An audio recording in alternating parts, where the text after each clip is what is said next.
Buen día, estimados estudiantes. Este es el video de la clase número 2 de tecnología de materiales. Vamos a eh, retomar lo que estábamos viendo, que fue esta tabla de la clasificación de los materiales y vamos a abundar sobre dicho tema. ¿Ok? Por ejemplo, vimos algunos ejemplos de metales y aleaciones, ¿sale?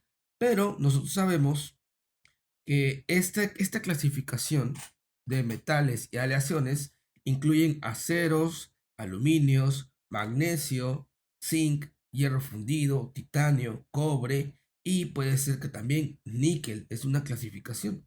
En general, los metales tienen buena conductividad eléctrica y térmica. Los metales y las aleaciones tienen resistencia relativamente altas, rigidez alta, ductibilidad o conformabilidad y resistencia al impacto. Son particularmente útiles en aplicaciones estructurales o de carga por sus mismas características, ¿ok? De alta rigidez, alta ductibilidad.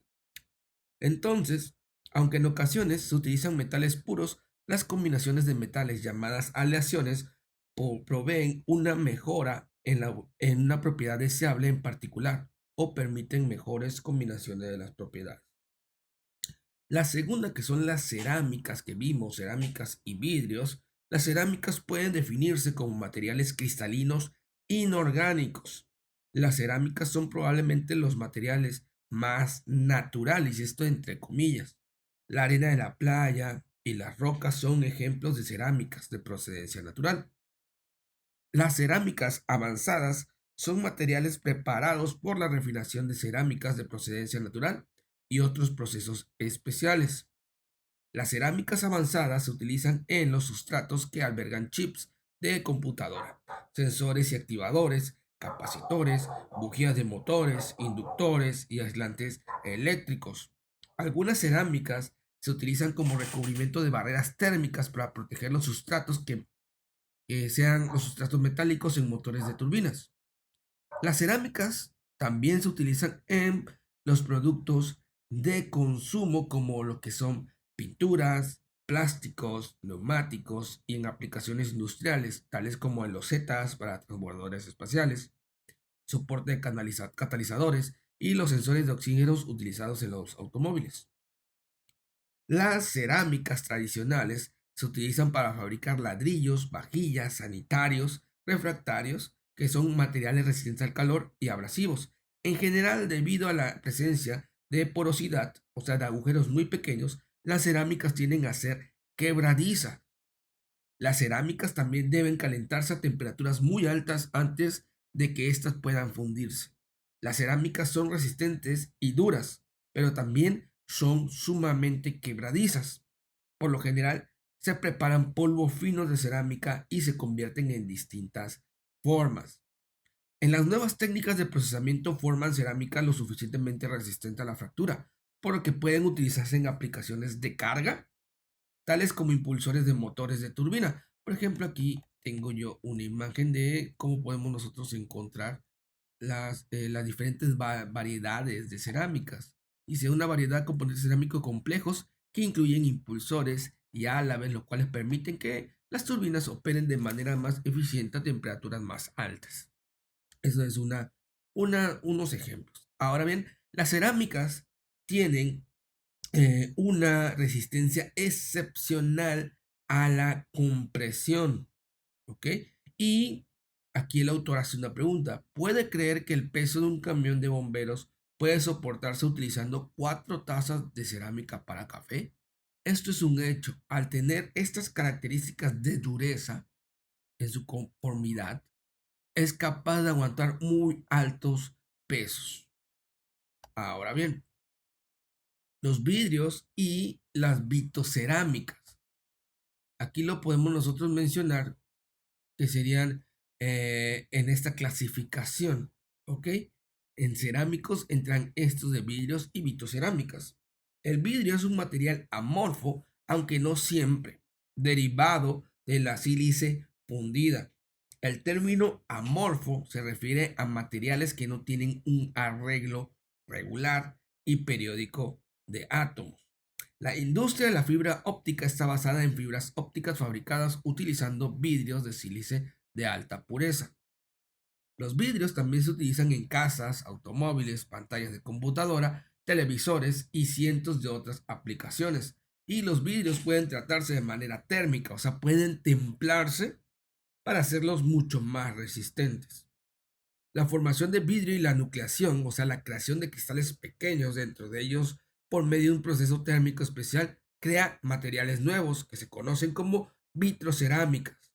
Y hay una marca que es Cerodur, que es un ejemplo de material vitrocerámico que se utiliza para construir los sustratos de espejos para telescopios grandes, o sea, son espejos diseñados para equipos especializados, en este caso telescopios, ¿ok? Por ejemplo, el que llama más la atención es que este tipo de vitrocerámicas es lo que llevan los espejos de el telescopio Hubble. Los vidrios y las vitrocerámicas se procesan por lo general por fusión, hablamos de fusión nuclear, o sea, muy alto calor, y colado. Ahora bien, vamos a hablar de los polímeros. Los polímeros son, por lo regular, materiales orgánicos producidos utilizando un proceso conocido como polimerización. Los materiales poliméricos incluyen al caucho, que son elastómeros, y varios tipos de adhesivos. Varios polímeros tienen una buena resistencia eléctrica y también proveen buen aislamiento térmico. Aunque tienen baja resistencia, los polímeros tienen una razón entre la resistencia y el peso. Muy estable y muy buena esa relación. Por lo general no son adecuados para el uso a altas temperaturas. Al ser polímeros, sus cadenas se empiezan a perder esa consistencia al momento de aplicarles calor. Muchos polímeros tienen muy buena resistencia a químicos corrosivos. Los polímeros tienen miles de aplicaciones que van desde chalecos antibalas, discos compactos, cuerdas, pantallas de cristal líquidos a las LCD, ropa, tazas para café, etcétera, un muy largo etcétera. Los polímeros termoplásticos, en los que las cadenas moleculares grandes no están conectadas de manera rígida, tienen buena ductibilidad y conformabilidad. Los polímeros termofijos son más resistentes, pero más quebradizos, debido a que las cadenas moleculares están enlazadas estrechamente. Aquí lo podemos ver. El termoplástico son cadenas moleculares más grandes, ¿ok? Hay más elementos, pero no están conectados de manera rígida. Por eso lo vemos aquí, que están en una cadena, pero con curvas o con elementos oscilatorios, en este caso, ¿no? Y los polímeros termofijos son más resistentes porque sus cadenas están entrelazadas más estrechamente, pero estos resistentes quiere decir que también son más quebradizos al tener esa rigidez, entre comillas, entre su cadena. ¿Ok? Los polímeros se utilizan en varias aplicaciones, incluyendo dispositivos electrónicos. Los termoplásticos se elaboran conformándolos en estado fundido y los termofijos, por lo general, se cuelan en moldes. El término plástico se utiliza para describir materiales poliméricos que contienen aditivos para mejorar sus propiedades. Polímeros plásticos. Ahora bien, los semiconductores. ¿Qué son los semiconductores? Bueno, los semiconductores se forman a base de silicio, de germanio y de arseniuro de galio y son parte de una amplia clase de materiales conocidos como materiales electrónicos. La conductividad eléctrica de los materiales semiconductores está entre la de los aislantes cerámicos y los conductores metálicos. Los semiconductores han permitido la era de la información y son de suma importancia estos materiales. Como yo les decía en clase, es un tipo de material que es inerte, por decirlo de una manera, ¿no? No tiene carga en sí, si lo encuentras por ahí o lo manejas, no tiene alguna carga, ¿ok? Pero si tú le aplicas una carga en sí, ya empieza a fluir o empieza a tener algún, algún tipo de efecto esta carga. Y es donde vienen los semiconductores o los semiconductores. ¿Ok?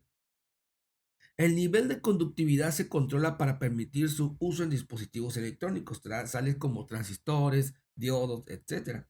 Y se utilizan para construir circuitos integrados.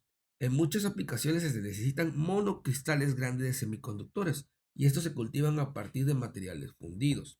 Con frecuencia se elaboran películas delgadas de materiales semiconductores utilizando procesos muy especializados. Es lo que yo les comentaba de los procesadores de computadora, ¿no? Que son cristales grandes de silicio, de sílice, pero cortados a la medida por láser, ¿ok? Cortado a la medida y se le hacen todas las rutas, igual nanométricas, para tener todos los núcleos, pero son puras líneas de semiconductor, o sea, del semiconductor, ¿ok? Bueno, eso entramos más adelante a eso. Ahora bien, ¿cuáles son los materiales compuestos? La idea principal en el desarrollo de compuestos es combinar las propiedades de distintos materiales.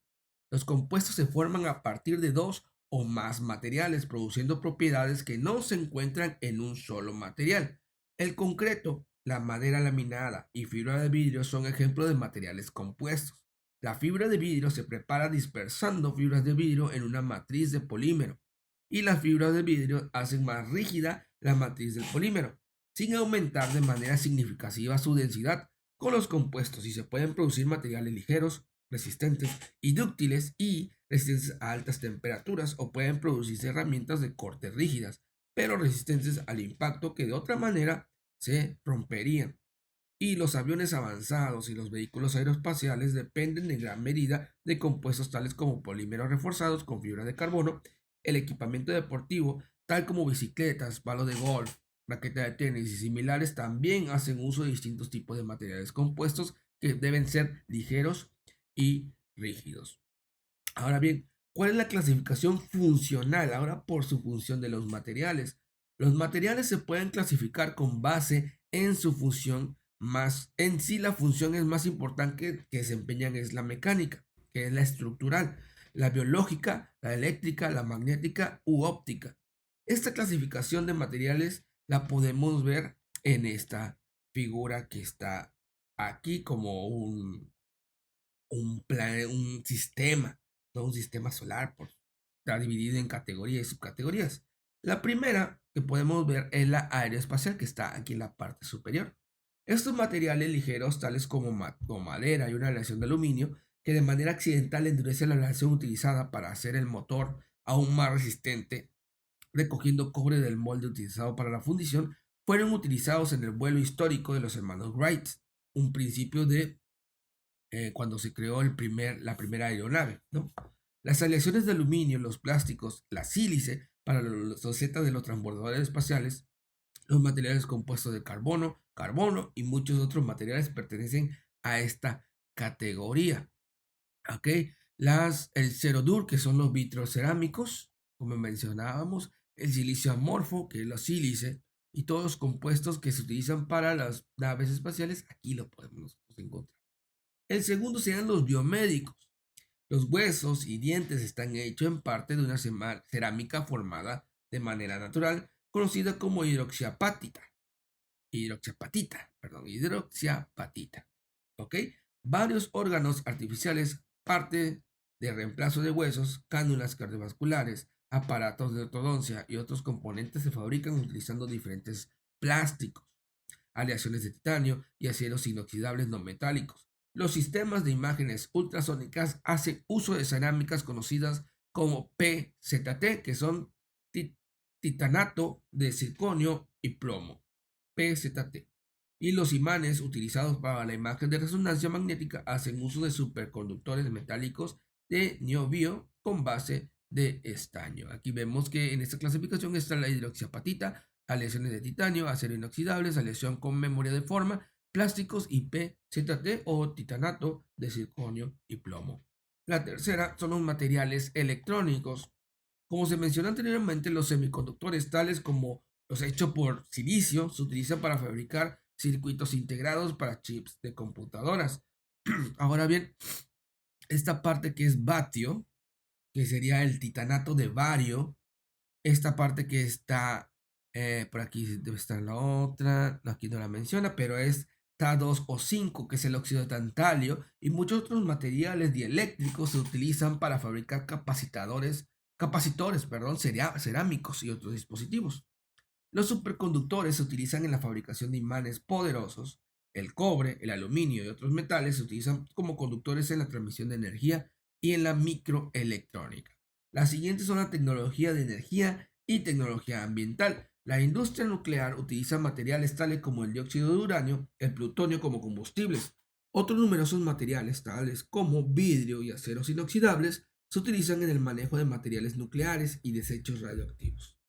Las nuevas tecnologías relacionadas con las baterías y con las celdas de combustible hacen que depositan un sustrato de polímero para fabricar casetes de audio y se utilizan partículas de hierro de alta pureza para fabricar cintas de video. ¿Ok? Y podemos nosotros ver aquí parte de los materiales electrónicos. Ahora bien, las nuevas tecnologías relacionadas con las baterías y las celdas de combustibles en esta parte hacen que el uso de muchos materiales cerámicos, tales como la circonia y los polímeros, la tecnología de las baterías ha ganado importancia significativa, debido a la necesidad de muchos dispositivos electrónicos que requieren energía portable y más duradera. Y las celdas de combustible también se están utilizando en algunos automóviles. Y la industria de gasolina y el petróleo utilizan extensamente solitas, alumina y otros materiales como sustratos catalizadores y utilizan PT, PTRH y varios otros metales que son catalizadores. Muchas tecnologías de membrana para la purificación de líquidos y gases hacen uso de cerámicas y plásticos, como la energía solar se genera utilizando materiales como el silicio cristalino y el silicio amorfo, que es el ACH, ¿ok? Que sería en esta parte. Ahora los materiales magnéticos. ¿Cuáles son los materiales magnéticos? Bueno, los materiales magnéticos como los discos duros de computadora, los cassettes de audio y video utilizan varios materiales cerámicos, metálicos y polímeros. Por ejemplo, las partículas de una forma especial de óxido de hierro conocido como óxido de hierro de gamma, estaría aquí en la parte inferior, se deposita un sustrato de polímero para fabricar casetes de audio y se utilizan partículas de hierro de alta pureza para fabricar cintas de video. Los discos duros de las computadoras se elaboran utilizando mezclas basadas en aleaciones de cobalto, platino, tantalio, cromo. Y se utilizan muchas fibras magnéticas para fabricar inductores y componentes para comunicación inalámbrica. Y los aceros basados en hierro y silicio se utilizan para producir núcleos de transformadores. Vamos a ver los materiales fotónicos u ópticos, que serían estos de aquí, que sería el sílice y se utiliza ampliamente para fabricar fibras ópticas y esto se ha utilizado en la era moderna para transmisión de datos. Esta fibra óptica, ¿ok? No hay más que abundar por ahí. Los materiales inteligentes, ¿cuáles son esos? Bueno, un material inteligente puede detectar y responder a un estímulo externo tal como un cambio en la temperatura, la aplicación de esfuerzo o un cambio en la humedad o un ambiente químico. Por lo regular, un sistema basado en materiales inteligentes consiste en sensores y activadores que leen los cambios e inician una acción. Un ejemplo de un material inteligente de manera pasiva es el titanato de circonio y el plomo, el PZT, y las aleaciones con memoria de forma. Cuando se procesa de una manera apropiada, el PZT puede someterse a un esfuerzo y generar un voltaje. Este efecto se utiliza para fabricar dispositivos, tales como generadores de chispas para parrilla de gas y sensores que detectan objetos bajo el agua, tales como peces y submarinos. Otros ejemplos de materiales inteligentes incluyen los fluidos magnéticos, que son magnetorreológicos. Son fluidos magnetorreológicos o MR y estos son pinturas magnéticas que responden a cambios magnéticos y se utilizan en los sistemas de suspensión de automóviles. Otros ejemplos de los materiales y sistemas inteligentes son los vidrios fotocrómicos y los espejos con capacidad automática basada en materiales electrocrómicos. Y por último, los materiales estructurales. Estos materiales están diseñados para soportar algún tipo de esfuerzo y se utilizan aceros concretos y compuestos para construir edificios y puentes, y los aceros, vidrios, plásticos y materiales compuestos también se utilizan ampliamente para fabricar automóviles. En esta aplicación se necesitan con frecuencia combinación de resistencia, rigidez, tenacidad, bajo distintas condiciones de temperatura y carga. Y esa es la clasificación por su uso. ¿Ok? Bueno, vamos a quedar hasta aquí. En el segundo video continuamos. Como les comento, esta materia es más de teoría, más de aprender con cositas interesantes de los materiales. Nos vemos en el segundo video.